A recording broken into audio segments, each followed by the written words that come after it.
दिनों में अपने सहयोगियों औद्योगिक विकास के मंत्री श्री सतीश महाना, हमारे प्रदेश के एमएसएमई और एक्सपोर्ट प्रमोशन के मिनिस्टर श्री सिद्धार्थनाथ सिंह, हमारे अर्बन डेवलपमेंट के मिनिस्टर श्री आशुतोष टंडन समेत अपने सभी पूरी टीम की ओर से आप सबका हृदय से स्वागत करता हूं।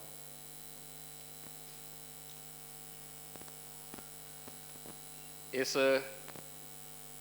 कोविड-19 के कालखंड में भी आप सब मेरी इस वीसी में इतनी भारी संख्या में आए हैं, हृदय से आप सबको मैं बहुत बहुत धन्यवाद देता हूं। मित्रों, मेरा यहाँ पर आगमन विशुद्ध रूप से उत्तर प्रदेश की जनता की बेहतर सुविधाओं को बढ़ाने की दिशा से ही मैं यहाँ पर अपने सहयोगियों के साथ आया।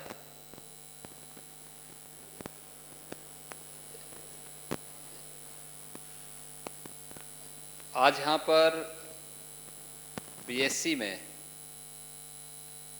उत्तर भारत की पहली म्युनिसिपल कॉरपोरेशन यानी उत्तर प्रदेश के लखनऊ नगर निगम का म्युनिसिपल बॉन्ड हम लोगों ने जारी किया है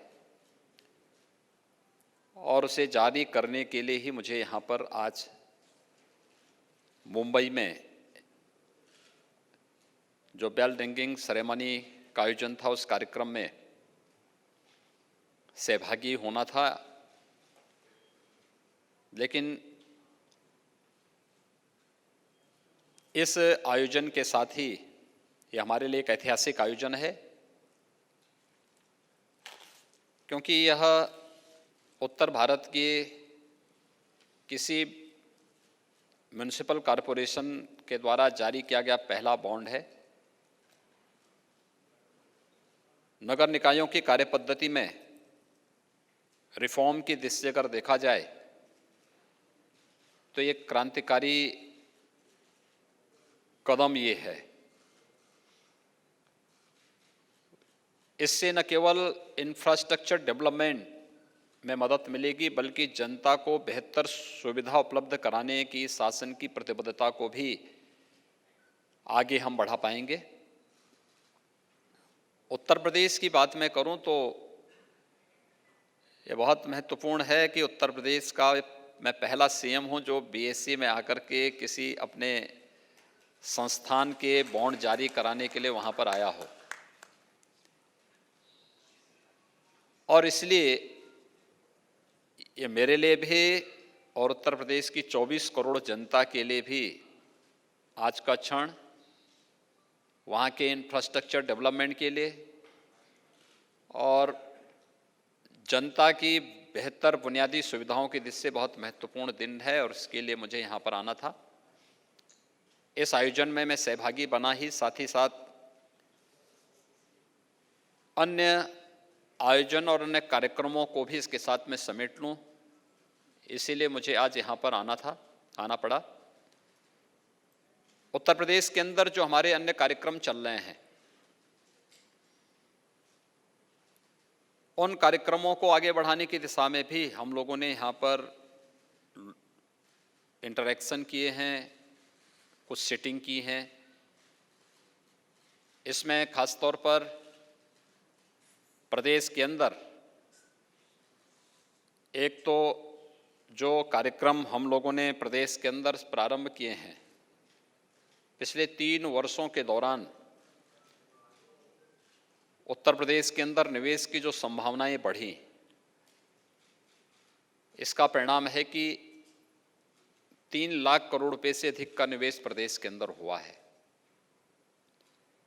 तो अपने उन निवेशकों और उद्यमियों के साथ उत्तर प्रदेश में तो हम संवाद बनाते ही हैं, मुंबई में भी उन लोगों के साथ एक संवाद बनाने का एक अवसर मुझे प्राप्त हुआ और वे उत्तर प्रदेश के अंदर बेहतर कानून व्यवस्था की स्थिति, शासन की कार्यपद्धति में जो पारदर्शिता और जो शुचिता प्रदेश के अंदर आई है, उसके लिए और अधिक निवेश करने के इच्छुक हैं और इस दिशा से उन लोगों से हमारी काफ़ी अच्छी चर्चाएं यहाँ पर अलग अलग फील्ड से जुड़े हुए जो निवेशक हैं, जो उद्यमी हैं, उन सब के साथ यहाँ पर आज हुई है। दूसरा कार्य प्रदेश के अंदर, उत्तर प्रदेश के अंदर हम लोग एक वर्ल्ड क्लास की फिल्म सिटी के निर्माण की कार्रवाई को आगे बढ़ा रहे हैं और फिल्म जगत से जुड़े हुए बहुत सारे जो निर्माता हैं, निर्देशक हैं, इस फील्ड में कार्य करने वाले जो एक्टर हैं या इसके विभिन्न पक्षों के जानकार हैं, उन सब के साथ भी हमारी व्यक्तिगत रूप से भी और सामूहिक रूप से भी चर्चा हुई है। ये फिल्म सिटी हम लोग एनसीआर में नोएडा के पास यमुना अथॉरिटी में बना रहे हैं। एशिया का सबसे बड़ा airport Noida international greenfield airport का निर्माण हम लोग जेवर में करने जा रहे हैं और उससे 6 किलोमीटर की दूरी पर 1000 एकड़ से अधिक क्षेत्रफल में हम लोग इस नई फिल्म सिटी का निर्माण करने जा रहे हैं। ये फिल्म सिटी दिल्ली से आधे किलोमीटर की दूरी पर, जेवर एयरपोर्ट से 6 किलोमीटर की दूरी पर, मथुरा वृंदावन की दूरी यहाँ से मात्र आधे घंटे के अंदर पूरी की जा सकती है और मथुरा वृंदावन की दूरी यहाँ से यानी आगरा की दूरी यहाँ से 1 घंटे के अंदर पूरी की जा सकती है। प्रदेश की राजधानी लखनऊ में जाने का बेहतर साधन एक्सप्रेसवेज भी है और एयर कनेक्टिविटी भी यहाँ से प्राप्त होगी। प्रदेश के अंदर और देश के अंदर हर एक ओर से जोड़ने के लिए एक बेहतर साधन यहाँ पर होगा और जो रुचि वहाँ पर दिखाई है फिल्म जगत की हस्तियों ने, वह बहुत एक अच्छा साइन है। मैं इसके लिए उन सभी को हृदय से उनका अभिनंदन करता हूँ, सबका धन्यवाद भी करता हूँ।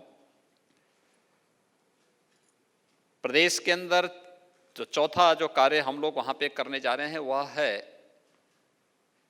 2018 में जब उत्तर प्रदेश का पहला इन्वेस्टर समिट हुआ था।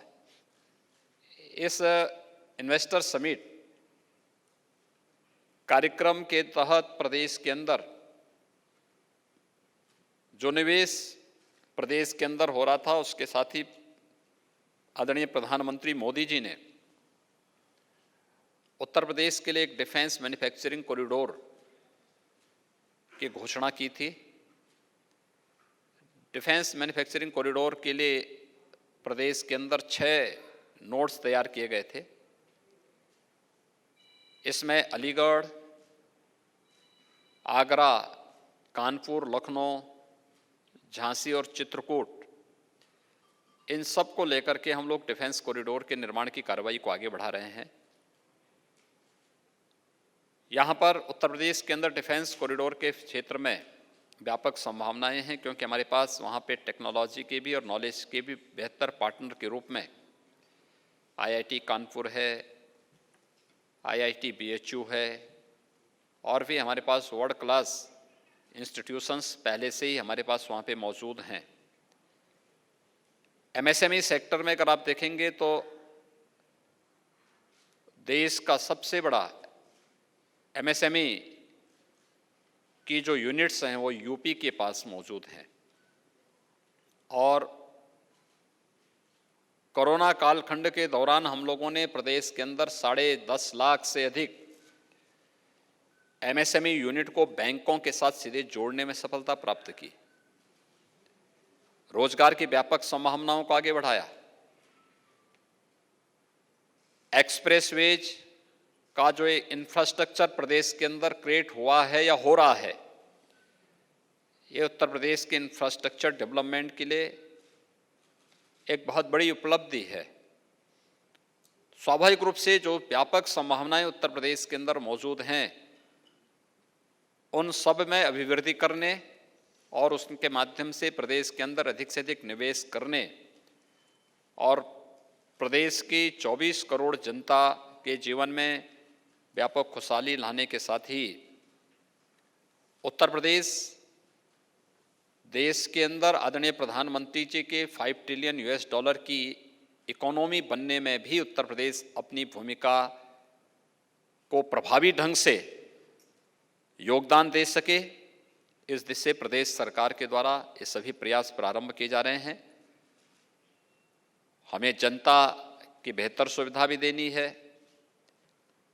हमें उसे कोविड-19 जैसी बीमारियों से बचाने में भी योगदान देना है, हमें जनता के मनोरंजन और ज्ञानवर्धन के कार्यक्रम के लिए फिल्म सिटी के निर्माण की कार्रवाई को भी आगे बढ़ाना है।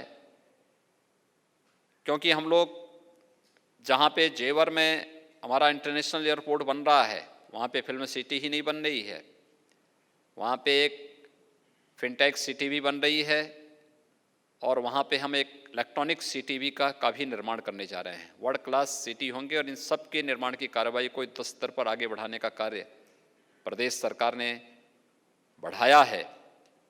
तो स्वाभाविक रूप से इसमें देश के अंदर अलग अलग स्थानों पर हम लोगों की विजिट हो रही है। कोरोना कालखंड में आदरणीय प्रधानमंत्री जी के नेतृत्व में उत्तर प्रदेश एक सुरक्षित स्थिति में है। कोरोना की पॉजिटिविटी या फिर कोरोना से होने वाली मौतों के आंकड़ों को CFR को भी पूरी तरह नियंत्रण करने में प्रदेश को सफलता प्राप्त हुई। हर एक व्यक्ति की निःशुल्क जांच, हर एक व्यक्ति के लिए भोजन की व्यवस्था, हर एक व्यक्ति के लिए निःशुल्क स्वास्थ्य की सुविधा, कोरोना से बचाव के पूरे उपाय और इतनी बड़ी आबादी को सुरक्षित करने के साथ ही अब अधिक से अधिक निवेश हो और निवेश के माध्यम से भारत की इकोनॉमी को 5 ट्रिलियन US डॉलर की बनाने के लिए हम इस अभियान को आगे बढ़ा सकें, इस दिशा से ये कार्यक्रम आगे बढ़ रहे हैं। मैं आप सबको हृदय से धन्यवाद दूंगा कि आप सब कोरोना कालखंड में भी हमारे इस कार्यक्रम के बड़े उत्सुक बने रहे और आज मेरी इस PC में भी यहाँ पर उपस्थित हुए हैं। मुझे संक्षेप में आपको ये जानकारी देनी थी, इसलिए मैं आप सबको एक बार फिर से हृदय से धन्यवाद देता हूँ। एक मिनट, ये बहुत सारे हैं।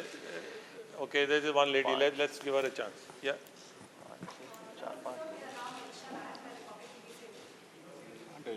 बोलिए, माइक। हाँ जी, हाँ।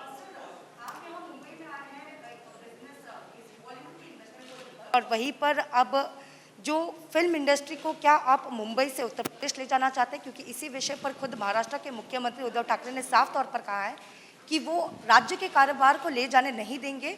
और सर, इसी से जुड़े जो बॉलीवुड में ड्रग माफिया को लेकर भी बातचीत हो रही है, इस पर क्या कहेंगे? देखिए, कोई किसी चीज को लेके नहीं जाता है। ऐसा तो है नहीं कि किसी का कोई पर्स हो और कोई निकाल करके लेके चला जाए। ये तो एक खुली प्रतिस्पर्धा है जो सुरक्षा का माहौल दे सके, बेहतर सुविधा दे सके। सबसे बड़ी बात यह है कि सामाजिक सुरक्षा, और सामाजिक सुरक्षा के साथ साथ उस प्रकार का वातावरण जिस वातावरण में हर व्यक्ति कार्य कर सके, कोई भेदभाव किसी के साथ न हो। एक भारत श्रेष्ठ भारत की इस परिकल्पना को साकार करने के लिए और आज की आवश्यकता के अनुरूप उस प्रकार का माहौल देने की आवश्यकता है। मुंबई फिल्म सिटी मुंबई में काम करेगी। उत्तर प्रदेश के अंदर नए माहौल के अनुरूप, नई आवश्यकता के अनुरूप नई फिल्म सिटी के निर्माण की कार्रवाई हो रही है।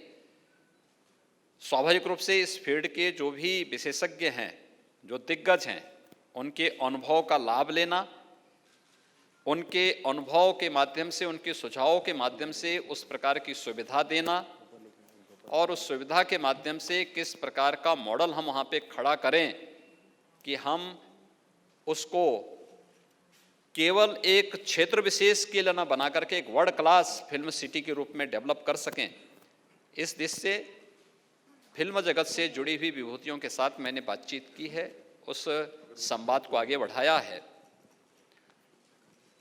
ना हम लोग किसी के निवेश को झटक रहे हैं, न किसी के विकास को बाधित कर रहे हैं। हम लोग विशुद्ध रूप से, हम सब का उद्देश्य एक ही है, भारत की इकोनॉमी दुनिया की सबसे मजबूत इकोनॉमी के रूप में डेवलप हो। प्रधानमंत्री मोदी जी के उस प्रयास में हर राज्य अपना अपना योगदान दे रहा है। उत्तर प्रदेश अपना योगदान उस रूप में देने की कार्रवाई को आगे बढ़ा रहा है और उसी इकोनॉमी की दिशा से निवेशकों को आकर्षित करने, ये कोई पिक एंड चूज नहीं है। सरकार ने अपनी सेक्टोरियल पॉलिसीज़ बनाई हैं, उन पॉलिसीज़ को ध्यान में रख करके ही कोई निवेशक निवेश करता है। इसके लिए लैंड बैंक चाहिए, इसके लिए पॉलिसी चाहिए, इसके लिए सुरक्षा का माहौल चाहिए, इसके लिए सरकार की नीयत भी साफ हो।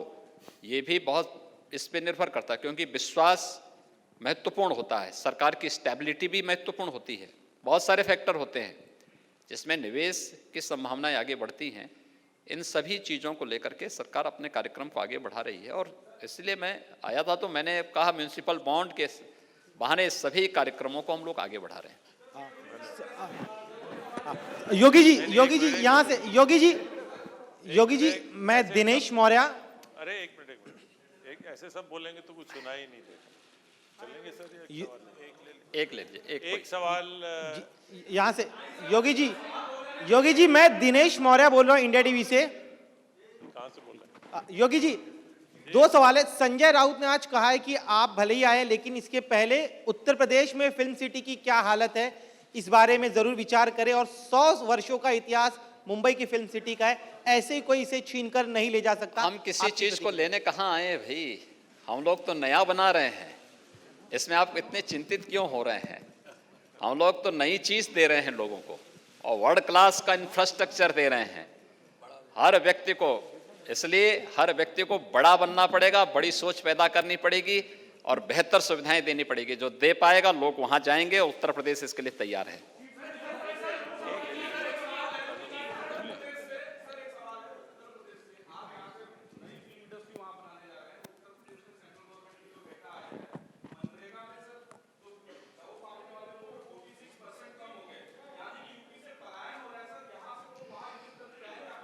उत्तर प्रदेश से पलायन नहीं हुआ। उत्तर प्रदेश की आबादी आप जान रहे हैं?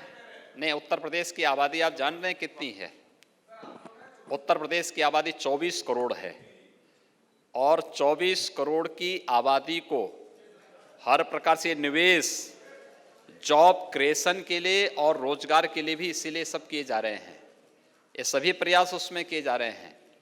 हर व्यक्ति मनरेगा में ही काम नहीं करता है, उसके पास अपनी विशेषज्ञता होती है, अपनी रुचि होती है, अपने कार्यक्रम होते हैं। और उत्तर प्रदेश, याद रखना, कोरोना कालखंड के अंदर सबसे अधिक रोजगार और सबसे अधिक जॉब क्रिएटर स्टेट भी है। 1,25,00,000 लोगों को उत्तर प्रदेश ने अपने यहाँ इस दौरान जॉब दी हैं और इसको हम लोगों ने किया है। इसलिए उन कार्यक्रमों को लेकर के हम बहुत तेजी के साथ आगे बढ़ रहे हैं और मुझे लगता है कि ये कार्यक्रम बहुत बेहतर तरीके से आगे बढ़ेंगे। चीफ मिनिस्टर सर, दो सवाल भैया। सबसे पहला सवाल ये है सर, आप आज काफी इंडस्ट्रियलिस्ट से यहाँ पे मीटिंग भी की आपने। एक आप हमें बता सकते हैं कौन से टॉप इंडस्ट्रियलिस्ट है, किस तरीके का इन्वेस्टमेंट आपसे कमिट किया गया है, कौन से सेक्टर्स है? और दूसरा सवाल सर, आप फिल्म सिटी यूपी में एस्टैब्लिश कर रहे हैं, किस तरीके का इंसेंटिव स्कीम दिया जाएगा ताकि वहां पे भी अट्रैक्ट हो सके? पब्लिक डोमेन में सारी चीजें सामने आ चुकी हैं।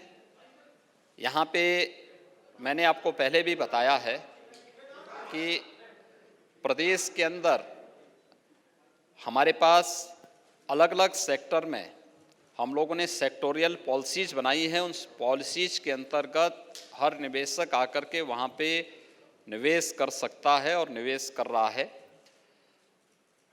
यहाँ पर हम लोगों ने जिन निवेशकों ने प्रदेश के अंदर पहले से निवेश किया है उन सभी निवेशकों के साथ मेरा एक तो यहाँ पे संवाद था, दूसरा डिफेंस मैन्युफैक्चरिंग कॉरिडोर में जो लोग वहाँ पे निवेश कर रहे हैं या निवेश करने के इच्छुक हैं, जिसमें अडानी डिफेंस है, एल&टी डिफेंस है, महिंद्रा डिफेंस है, हिंदुजा है, सीमेंस है, इन सभी अन्य जो इस प्रकार के स्टेक होल्डर्स थे, इन सभी लोगों के साथ भी हमारी यहाँ पे बैठक थी और उनके साथ जो इंटरेक्शन हुआ है, उनके जो सुझाव थे, उन पर भी चर्चाएं आगे बढ़ी।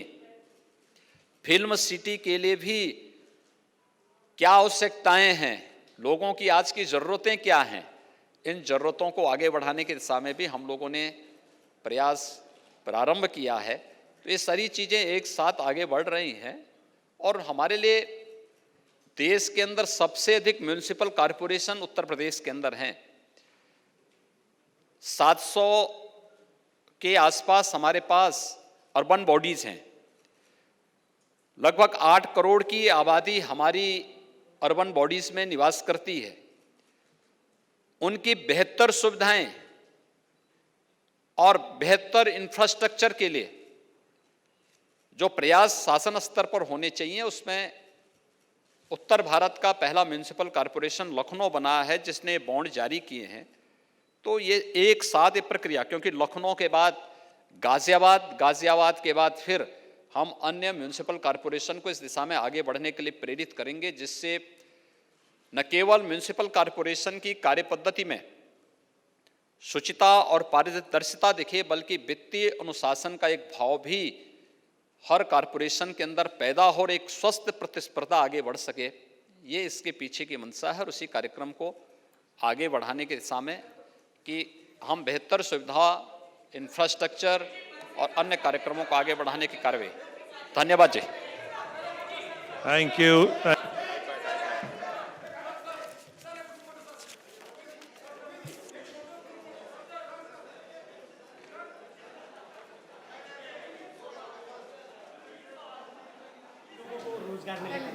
बहुत मैं कुछ खाया भी नहीं सुबह से। हाँ चलो चलो चलो, एक सेकंड लेकिन आप लोग कितने को ये पता नहीं यार, मैं इसका चेयरमैन हूँ, तो वो सोच रहे मैं कलाकार के तौर पे हूँ। एक सेकंड फिर से लेते हैं, कट कर, मैं ध्यान और ये भी कर लेंगे साथ। रेडी। सीएम जी के साथ मीटिंग में आप यहाँ पे प्रेजेंट, और आप जो है चेयरमैन भी, जैसा कि आपने कहा, अब क्या कुछ मीटिंग में बातें हुई, क्या कुछ कहना चाहेंगे सर आज के? देखिए, योगी आदित्यनाथ जी फिल्म सिटी बनाने के लिए बहुत गंभीर हैं और इसी सिलसिले में हर एक्सपर्ट से, हर स्पेशलिस्ट से बात कर रहे हैं कि स्टूडियो कैसा होना चाहिए, उसमें क्या सुविधाएं होनी चाहिए, क्या फैसिलिटी होनी चाहिए। और मुझे लगता है हर एक को हक है, ये अधिकार है कि वो अपने लोगों को रोज़गार दे और अपने प्रदेश को और बेहतर करे, डेवलप करे। इसी कड़ी में योगी जी भी काम कर रहे हैं। क्यों राजनीति हो रही है फिल्म सिटी को लेकर? फिल्म सिटी को लेके मुझे लगता है राजनीति कोई नहीं कर रहा है। अंत में देखिएगा सबका सहयोग मिलेगा, क्योंकि सब लोग इस चीज़ को मानते हैं कि सबको रोज़गार उन्हीं के गांव में, उन्हीं के मोहल्ले में मिल जाए तो लोगों को भागना ना पड़े।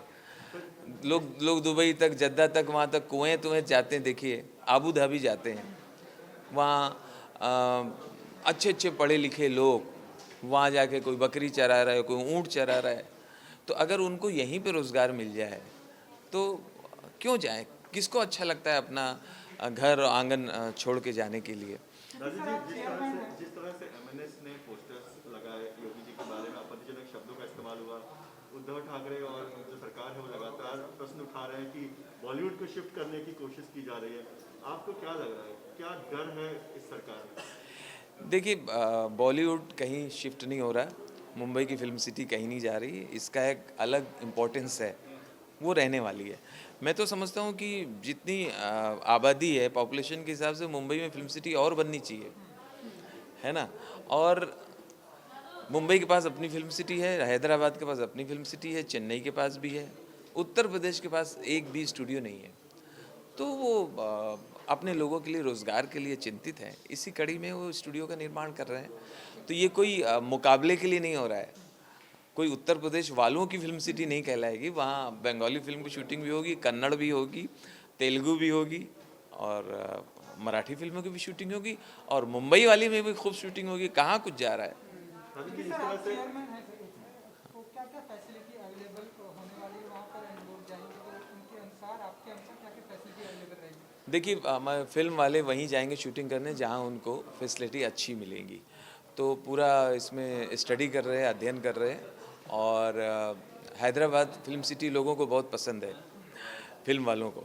लेकिन ये फिल्म सिटी उससे भी अच्छी बनानी पड़ेगी, तभी इतना दूर आएंगे चल के फिल्म वाले। राजेश, आपको लगता है कि इस तरह की फैसिलिटी पहले से उपलब्ध होती, आप जैसे कलाकार मुंबई तक नहीं आते और वहीं पर अपनी रोजी ढूंढ लेते हैं? बिल्कुल, अपने महाराष्ट्र के बड़े बड़े नेता ये कहते भी हैं कि यूपी की पिछली सरकारें और बिहार की सरकारों ने लोगों को रोज़गार नहीं दिया, सब भाग भाग के हमारे सर पे आके बैठते इधर आके। काश वहाँ के मुख्यमंत्री भी अच्छा काम करते तो लोगों को इतनी दूर आना नहीं पड़ता। तो अब एक मुख्यमंत्री आए हैं जो वहाँ के लोगों को रोज़गार दे रहे हैं, तो भी दिक्कत क्या है। सर एक आप अपने अंदाज में कुछ ना कुछ कहते रहते हैं, तो आपके अंदाज में अगर आप एक आखिरी सवाल। देखो संजय राउत मतलब ज़बरदस्ती वो कठोर बने रहते हैं, वो कठोर हैं नहीं, बहुत नरम और मुलायम आदमी है। संजय राउत से मेरी बात हुई है, वो इस बात से खुश हैं कि सबको रोज़गार मिलेगा, हाँ, अनएम्प्लॉयमेंट ख़त्म होगी, है कि नहीं? इस बात से कौन इनकार कर सकता है।